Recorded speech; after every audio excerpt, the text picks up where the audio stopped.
சட்டமன்ற தேர்தலை ஒட்டி திராவிட முன்னேற்றக் கழகத்தின் தேர்தல் அறிக்கையிலே 505 வாக்குறுதிகளை தந்திருந்தோம். அதில் 404 வாக்குறுதிகள் நிறைவேற்றப்பட்டிருக்கிறது. அது மட்டுமில்லாமல் காலை உணவு திட்டம் போன்ற தேர்தல் வாக்குறுதிகள் இல்லாத எத்தனையோ திட்டங்கள், வீடு தேடி மருத்துவம் போன்ற எத்தனையோ திட்டங்களை முதலமைச்சர் அவர்கள் நிறைவேற்றி தந்திருக்கிறார்கள். இந்த மீதி இருக்கக்கூடிய 101 வாக்குறுதிகளிலே 37 வாக்குறுதிகள் ஒன்றிய அரசாங்கத்துடைய ஒத்துழைப்போடு தான் நிறைவேற்ற முடியும் என்ற ஒரு காரணத்தால் அவை நிறைவேற்ற முடியாத ஒரு சூழ்நிலை இருக்கிறது. மீதி 64 திட்டங்கள் அந்த பகுதியில் இருக்கக்கூடிய மக்களுடைய எதிர்ப்பு, அதை நிறைவேற்ற முடியாத ஒரு சூழல் என்ற காரணங்களுக்காக அவை நிறைவேற்றப்படவில்லை. ஆனால் மீதி இருக்கக்கூடிய அத்தனை வாக்குறுதிகளையும் திராவிட முன்னேற்றக் கழகம், நம்முடைய முதலமைச்சர் அவர்கள் நிறைவேற்றி தந்திருக்கிறார்கள். அது மட்டும் இல்லாமல் நான் குறிப்பிட்டு சொன்ன அந்த காலை உணவு திட்டமாக இருக்கட்டும், தமிழ் புதல்வன், புதுமை பெண், நான் முதல்வன் என்று எத்தனையோ திட்டங்களை, பசுமை தமிழ்நாடு இயக்கம், தாயுமானவர் திட்டம், அன்பு கரங்கள், மாற்றுத்திறனாளிகளுக்கு உள்ளாட்சி அமைப்புகளில் பிரதிநிதித்துவம், மகளிர் பெயரில் சொத்து பதிவு செய்யப்பட்டால் அந்த முத்திரை தாளிலிருந்து 1% அது அந்த பதிவு குறைக்கப்படுகிறது, அந்த பர்சன்டேஜ் குறைக்கப்படுகிறது என்று எத்தனையோ தேர்தல் வாக்குறுதிகளிலே தராத எத்தனையோ திட்டங்களை நாங்கள் செயல்படுத்தி தந்திருக்கிறோம். இந்த ஆண்டு வரக்கூடிய சட்டமன்ற தேர்தலுக்கான திராவிட முன்னேற்றக் கழகத்தின் தேர்தல் அறிக்கை ஆவலோடு மக்களால் எதிர்பார்க்கப்பட்டது. நேற்று முதலமைச்சர் அவர்கள் அந்த தேர்தல் அறிக்கையை வெளியிட்டிருக்கிறார்கள். பல்வேறு தரப்புகளிலிருந்து பாராட்டக்கூடிய அளவிற்கான ஒரு தேர்தல் அறிக்கையாக அந்த தேர்தல் அறிக்கை அமைந்திருக்கிறது. தேர்தல் அறிக்கை குழு பல மாவட்டங்களுக்கு சென்று அங்கே இருக்கக்கூடிய மக்களை சந்தித்து, கிட்டத்தட்ட நேரில் சந்தித்து அவர்களிடமிருந்து பெறப்பட்ட மனுக்கள், ஏஐ பிளாட்ஃபார்ம் வழியாக வாங்கிய மனுக்கள், அது மட்டும் இல்லாமல் இமெயில், வாட்ஸ்அப் செய்திகளாக, குறுஞ்செய்திகளாக பெறப்பட்ட தகவல்கள், கோரிக்கைகள் என்று கிட்டத்தட்ட 80,000 கருத்துக்களை பெற்று இந்த தேர்தல் அறிக்கை குழு இந்த தேர்தல் அறிக்கையை தயாரித்திருக்கிறது. அது மட்டும் இல்லாமல் ஒவ்வொரு ஃபீல்ட்லையும் இருக்கக்கூடிய எக்ஸ்பர்ட்ஸ் அவங்களோடு கலந்தாலோசனை செய்து இந்த தேர்தல் அறிக்கையில் தரக்கூடிய வாக்குறுதிகள் நிறைவேற்றப்படக்கூடிய சாத்தியங்கள் என்ன, அதையும் ஆராய்ந்து இந்த தேர்தல் அறிக்கையை உருவாக்க வேண்டும். இங்கே கொடுக்கப்பட்டிருக்கக்கூடிய வாக்குறுதிகள் நிறைவேற்றப்படக்கூடிய வாக்குறுதிகளாக இருக்க வேண்டும் என்று முதலமைச்சர் அவர்கள் உறுதியாக எங்களுக்கு பணித்திருந்தார்கள். அதன்படி தயாரிக்கப்பட்டிருக்கக்கூடிய தேர்தல் அறிக்கை தான் இந்த தேர்தல் அறிக்கை. அதிமுக அவருடைய வாக்குறுதிகளை காப்பி பண்ணதா உண்மையை சொல்லணும்னா அவங்களோட தேர்தல் அறிக்கையை படிக்கக்கூடிய நேரமோ வாய்ப்போ எங்களுக்கு கிடைக்கல. யாரும் படித்ததாகவும் எனக்கு தெரியல. ஏன்னா அதிமுகவுடைய தேர்தல் அறிக்கையை யாரும் பெரிதாக பொருட்படுத்துவதே கிடையாது. ஏன்னா அதில் சொல்லப்பட்டிருக்கக்கூடிய பல விஷயங்கள் நிறைவேற்றப்படுவதே கிடையாது. அது மட்டும் இல்லாமல் அவர்களுடைய தேர்தல் அறிக்கையில் இன்று நடைமுறையில் இருக்கக்கூடிய பல திட்டங்களை அவர்கள் தேர்தல் அறிக்கையிலே தந்திருக்கிறார்கள். என்னென்ன திட்டங்கள் தமிழ்நாட்டில் நடைமுறையில் இருக்குது, இந்த திராவிட மாடல் அரசு என்ன திட்டங்களை செயல்படுத்தி கொண்டிருக்கிறது அப்படிங்கிறத கூட தெரிஞ்சுக்காமல் ஒரு தேர்தல் அறிக்கை எழுதப்பட்டிருக்கிறது என்றால் அந்த தேர்தல் அறிக்கையை காப்பி பண்ண வேண்டிய அவசியம் எங்களுக்கு நிச்சயமாக கிடையாது.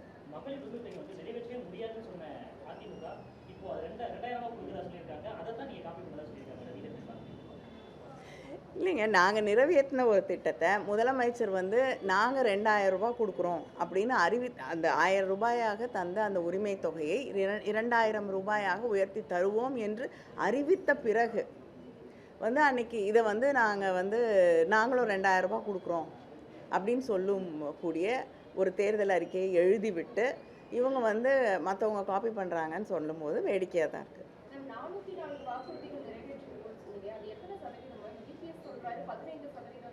இல்லை அவருக்கு இல்லை இல்லை அவங்க எல்லாருக்கும் யாராவது நல்ல கணக்கு தெரிஞ்சவங்க வந்து அந்த பர்சன்டேஜ் இல்லை இல்லைங்க, நீங்களே கணக்கு போட்டுக்கோங்க. 505 அதில் 404 நிறைவேற்றிருக்கோம். பர்சன்டேஜ் யாருக்கு வந்து கணக்கு போட தெரியுமோ போட்டுக்கலாம். அவங்க 2 பேருக்கும் ஏதோ பிரச்சனை இருக்குன்னு நினைக்கிறேன்.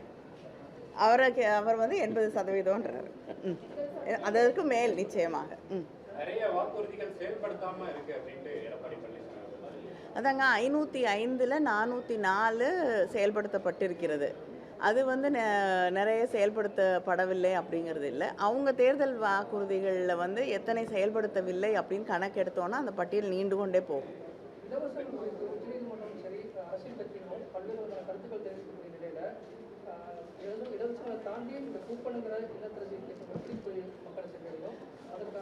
இல்லைங்க, பல பேர் வந்து இலவசங்கள் அப்படின்ற ஒரு வார்த்தையை வந்து திரும்ப திரும்ப பயன்படுத்தி கொண்டு அதை ஒரு அரசியலாக்க முயற்சி செய்து கொண்டிருக்கிறார்கள். உலகத்தில் வந்து எல்லா எக்கானமிஸ்ட்டுமே, ஏன் நம்முடைய முன்னாள் நிதியமைச்சராக இருக்கக்கூடிய திரு ப. சிதம்பரம் அவர்கள் உட்பட கோவிட் நேரத்திலிருந்தோ பல தருணங்களில் ஒரு இக்கானமிக்கு வந்து பொருளாதார வளர்ச்சி அடைய வேண்டுமென்றால் ஒரு ஸ்டிமுலஸ் இருக்கணும் அப்படிங்கிறத திரும்ப திரும்ப சொல்லி கொண்டிருக்கிறார்கள். மக்கள் கையில் பணம் கொடுக்கப்படும் போது, மக்களிடம் பணம் போய் சேரும் பொழுது தான் அங்கே இருக்கக்கூடிய பொருளாதாரம் வளர்ச்சி அடையும். ஏன்னா பர்ச்சேசிங் பவர், வாங்கக்கூடிய அந்த திறன் மக்களுக்கு அதிகப்படும் போது தான் அங்கே இருக்கக்கூடிய அந்த பொருளாதாரம் அப்படிங்கிற அந்த ஹோலிஸ்டிக்காக அது வளர முடியும். அதனால தான் இப்போ 1000 ரூபாய் மகளிர் உரிமை தொகை வழங்கப்படுகிறதுன்னா அந்த மகளிர் உரிமை தொகை அப்படிங்கிறது வந்து அந்த பெண்கள் கையில் இருக்கக்கூடிய செலவு பண்ணக்கூடிய திறனை அதிகரிக்கிறது, சுற்றி இருக்கக்கூடிய பொருளாதாரத்தை அது இன்னும் அதிகப்படுத்துகிறது. அவங்க அதை வைத்துக்கொண்டு ஏதாவது ஒரு பிஸ்னஸோ ஏதாவது தன்னால் முயன்ற ஒரு விஷயத்தை அவங்க முன்னெடுக்கும் பொழுது அது வந்து நிச்சயமாக அங்கே ஒரு பெரிய ஸ்டிமுலஸாக தான் மாறுதே தவிர அது வந்து இலவசம் அப்படிங்கிறது இல்லை. பேருந்து பயணத்தை எடுத்துக்கோங்க. பேருந்து பயணம் வந்து இன்றைக்கி கட்டணமில்லா பேருந்து பயணம், விடியல் பயணம் அப்படிங்கிறது. ஒரு பெண் வந்து கணவன் வீட்டில் இருக்கவங்கெல்லாம் வேலைக்கு போயிடுறாங்க, அந்த குழந்தைகள்லாம் பள்ளிக்கூடம் போயிடுறாங்க, அவளுக்கு மதியம் அவங்க எல்லாம் போன உடனே மதியம் மாலை வரைக்கும் அவங்களுக்கு வந்து ஃப்ரீ டைம் இருக்குது. முன்னாடி வந்து பஸ்ஸுக்கு காசு கொடுக்கணும்னு சொல்லிட்டு வீட்டில் இருப்பாங்க. இப்போ ஒருவேளை வந்து எங்கேயா போய் ஒரு வீட்டில் சமைக்க முடியும், 2 மணி நேரம் போய் சமைச்சு கொடுத்துட்டு வர முடியும்னா she will take up that. அங்கே போய் சமைச்சு கொடுத்துட்டு ஒரு 5000 ரூபா அவங்களால சம்பாதிக்க முடியும்னா இந்த கட்டணம் இல்லா பேருந்து பயணம் ஒரு 5000 ரூபாய் அந்த பெண்ணுக்கு சம்பாதிக்கக்கூடிய வாய்ப்பை உருவாக்கி தருகிறது. இதை வந்து நம்ம புரிஞ்சுக்கணும். அது இல்லாமல் வந்து இலவசம்னா இது வந்து ஒரு சோஷியல் இன்வெஸ்ட்மெண்ட், சமூக நீதிக்கான ஒரு இன்வெஸ்ட்மெண்ட். அதை வந்து புரிஞ்சுக்காம ஒருவேளை சமூக நீதி உருவாகி விடக்கூடாது அப்படின்னு நினைக்கக்கூடியவர்கள் இதை விமர்சனம் செய்யலாம்.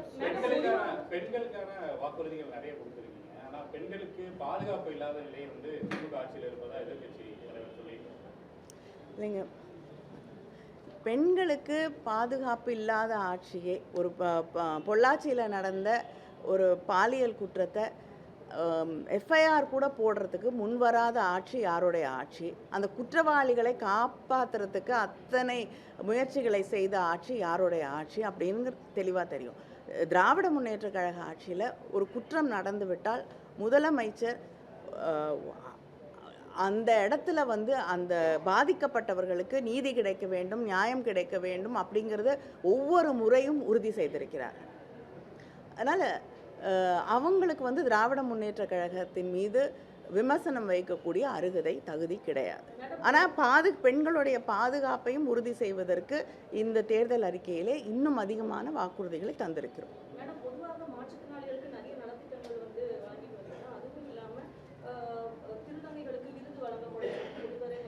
கவுன்சிலிங் கொடுக்க போகிறோம். ஏன்னா நிறைய குழந்தைங்க வந்து ஒரு கன்ஃபியூஸ்டான ஒரு வயது பருவத்தில் இருக்கும் பொழுது அவங்களுக்கு அந்த கவுன்சிலிங் தேவைப்படுது, அதையும் தருகிறோம் அப்படின்னு சொல்லி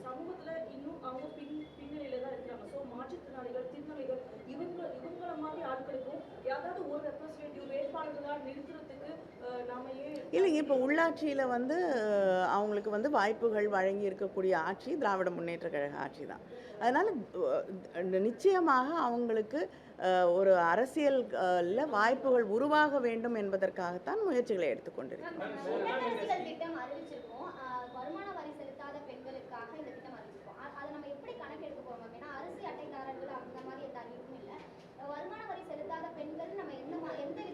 இல்லைங்க, இப்போவே வந்து நம்ம வந்து மகளிர் உரிமை தொகை கிட்டத்தட்ட 1,30,00,000 பெண்களுக்கு மேல் அவங்க வழங்கி கொண்டிருக்கிறோம்.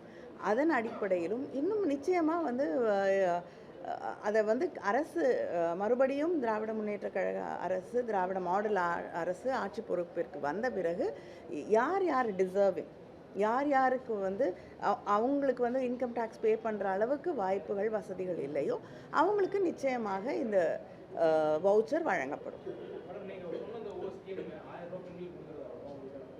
இப்போ 2,000 ரூபாய்.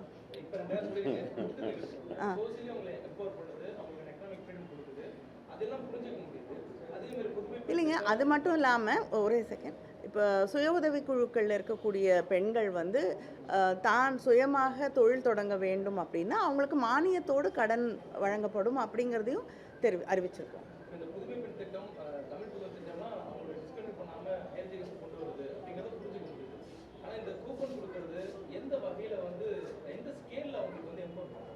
இல்லை, ஒரே ஒரு உதாரணத்தோடு சொல்ல விரும்புகிறேன். தலைவர் கலைஞர் அவர்கள் ஆட்சியில் இருந்த பொழுது தேர்தல் வாக்குறுதியாக வந்து கேஸ் அடுப்பு கொடுக்குறோம் அப்படின்னு ஒரு இது ஸ்கீம் அறிவிச்சிருந்தாங்க.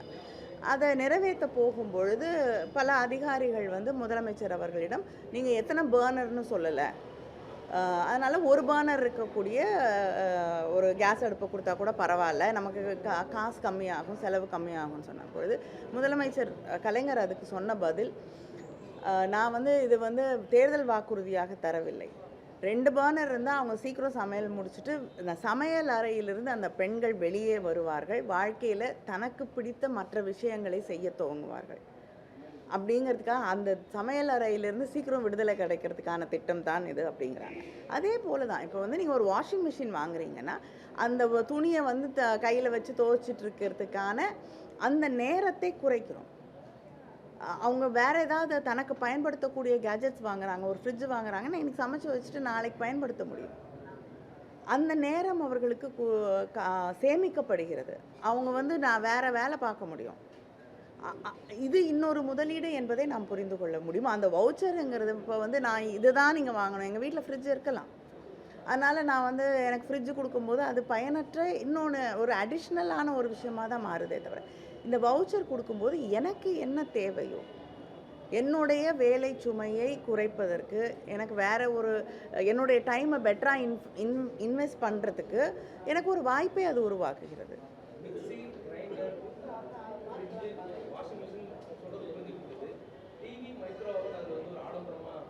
மைக்ரோவேவ் அவன் எப்படிங்க ஆடம்பரம்? நீங்கள் திருப்பி வந்து வீட்டில் போய் கேளுங்க. நீங்கள் ஒரு வேளை வந்து